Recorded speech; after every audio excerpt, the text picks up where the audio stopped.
ଯେତେବେଳେ ପାଖରେ ଥିବା ଏହି ଲୋକମାନେ ଏହି ପଥରଟିକୁ ଉଠାଇବାକୁ ଚେଷ୍ଟା କଲେ ଆପଣ ଦେଖିପାରୁଥିବେ ଯେ ଏହି ଲୋକମାନେ ଏହାକୁ ଉଠାଇ ପାରୁନାହାନ୍ତି, କାରଣ ଏଇଟା ହେଉଛି ସେହି ପଥର ଯାହା ସାହାଯ୍ୟରେ ମହାଭାରତର ଭୀମ ବାଟି ଖେଳୁଥିଲେ।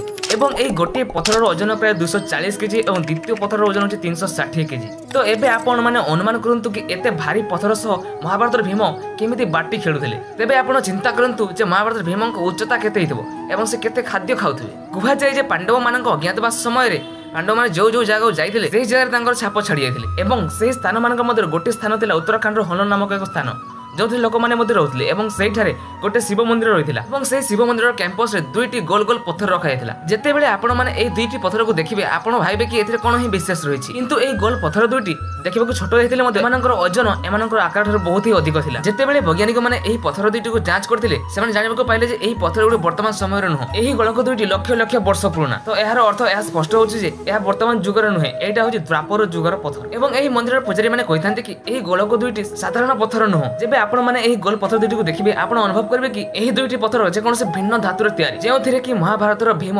ବାଟି ଖେଳୁଥିଲେ।